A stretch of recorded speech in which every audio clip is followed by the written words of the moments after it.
Everyone. I'm glad to be here, and I'm going to be reading my paper. The title of my paper is Symbolism, Terms, and Healing in African-Centered Psychology. Experiences in life provide an opportunity to learn, grow, and adjust, providing we use them to do so. When I began my second semester at CIIS, there was one class that I was uncertain as to what to expect. The class I am referring to is this class, Multicultural and Cross-Cultural Psychology. The class title provides a strong meaning for the course, but it does not fully present the compelling material studied. The positionality of African philosophy and African-centered psychology. The introduction of new terms, phrases, symbols, and healing approaches contributed to me looking at the world differently. I am by nature an empathetic and open-minded individual, but exposure of many of the topics in this class brought about new perspectives and a deeper understanding of how knowledge and experiences can generally change how you look at the world.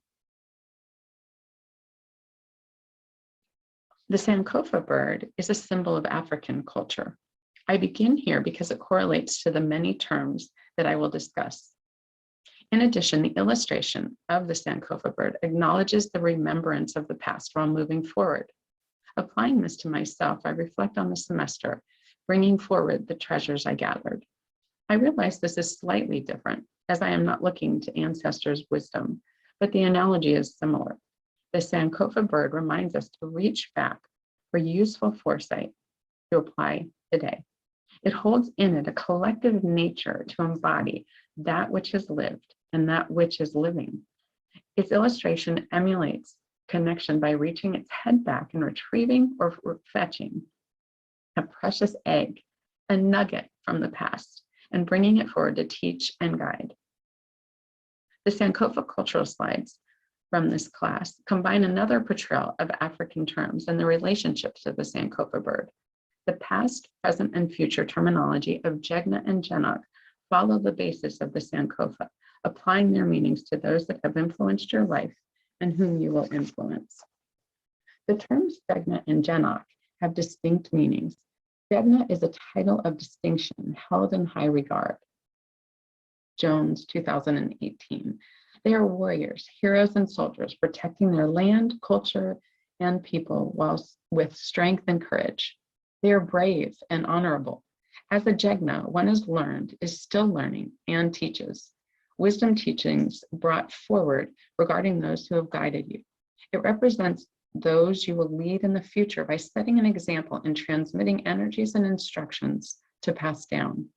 A Jegna brings in wisdom from the past, applies it to today, and lays it down for tomorrow, synthesizing it from lifelong experience and formulating this into a legacy for future generations. Jones, 2018. Genok represents many Jegna, the wise counsel currently in one's life, one's crew of support, providing guidance and wisdom. This illustration depicts the beauty of being with others and the roles we play in life's processes. The symbolism of the Sankofa bird, Jegna and Genok, develop a profound sense of connection and continuation. The African culture and philosophy are rich with unique symbols and terms, defining its nature with deep meaning and representation. And just as a side note, I feel our cohort is my Genok. You are all the wonderful qualities that are established to be a Jegna. So thank you. The theme of connectedness grows deep with African philosophy. I was amazed by many of the terms that represent this within their culture. I want to mention those and describe them here as they have deeply impressed me. The first term that I connected to was Ubuntu. The word Ubuntu translates to I am because we are, a phrase that Nobles et al. Unpacks, has excellent cultural, epistemological, and linguistical meaning. It unveils humanness to connecting with others. It unfolds the nature of our existence and warms the heart. To think collectively and establish the self within this context promotes quality of wholeness and togetherness. Ubuntu is a part of the African language harvesting deep meaning, Nobles et al., 2016. and it will stay with me for years to come. Another term to highlight is Wiuzi, which Robert L. Williams used in the video Toward a Black Psychology, Origin and Evolution of a Discipline. Here, reminding us that we represents the collective. It is the first in the lineup, demonstrating the importance of togetherness. Us comes second, again prompting us to remember that we are here and united with all. And lastly, I brings up the rear, literally. It is in third place, not first or second. The importance of I remains, however. I does not exist without we or us. This feels appropriate and necessary, and it is a beautiful display of African philosophy. Another term that warrants notice is saku jur, or saku jur, meaning the illumination of the spirit. It reveals the essence of the individual by igniting the part of us that connects to something bigger than ourselves. According to Nobles et al., language and the knowing it represents reflects and represents a people's culture. The African phrase opens up the doorway to understanding their culture. All three of these terms illustrate oneness that holds truth and completeness and solidifies the beautiful representation of African-centered psychology from which society could benefit if we all practiced them.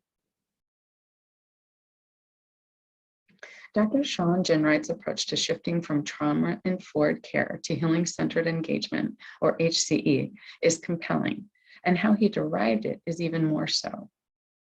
During a session with one of his young patients, the patient said something profound. He said, "I am more than what happened to me. I'm not just trauma," Ginwright 2018.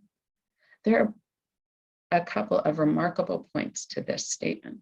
First, the young man's ability to verbalize such a powerful and meaningful statement speaks to the need to see people as they are, not what we think they are.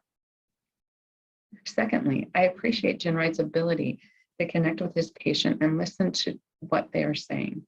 He listened so closely, precisely hearing what his patient was saying and feeling, that he created a healing approach from it. Ginwright did more than shift words around. He shifted the way we look and conceptualize trauma. He rephrased the question from what happened to you to what's right with you, Ginwright 2018. Changing how the question is asked changes attitude, thus allowing us to look at the good within instead of what holds us back. Ginwright explains 4 critical components to HCE, uniquely transitioning the process of trauma-informed care to healing-centered engagement. The first step of HCE states healing-centered engagement is explicitly political rather than clinical. Here, Ginwright recognizes the need to look at the whole picture of how the trauma began, not simply individually, but collectively. Communities, schools, and families play a role in uncovering environmental contributions to the trauma. This shift acknowledges the underpinnings of societal impact and the need to approach it collectively. The second step of HCE informs healing-centered engagement is culturally grounded and views healing as the restoration of identity, Ginwright 2018. The foundation of the culture promotes connection. This connection builds identity, creating a shared experience. Once again, the experience is collective.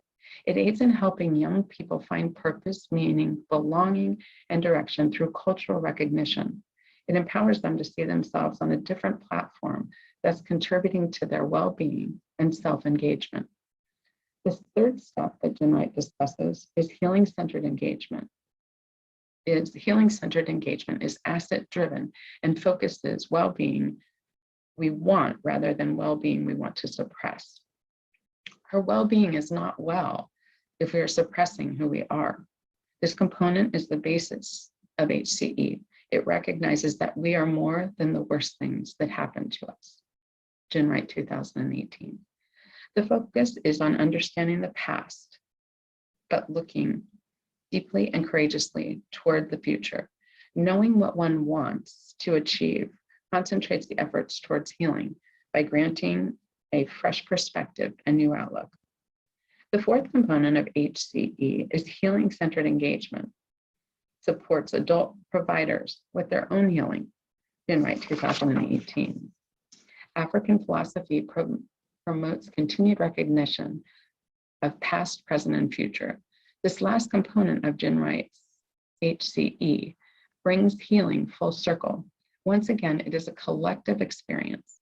Ginwright's awareness of continued health, of healing and growth, even for providers, is a crucial component of fostering continued mental health care. Healthy minds collectively create a stable, productive, and purposeful environment. Ginwright's contribution to facilitating youth healing is impressive and impactful. Its foundation implores the well-being of individuals by considering who they are, not what they have experienced. His thought process demonstrates care, concern, understanding, and empathy, connecting with his audience on a very human level. He is inspiring and encouraging, bringing about a feeling of hope with adulation. The interconnections of African psychology through symbols, terms, and healing practices designate appealing qualities to living life. The emphasis placed on community and its relation to absorbing all that is part of their culture, past, present, and future, promotes health and healing. Their philosophy unites while maintaining the foundation from which they came, connecting everything and everyone, assimilating what is known and that which is to be understood. That's the end of my paper. Thank you so much for being a part of this journey.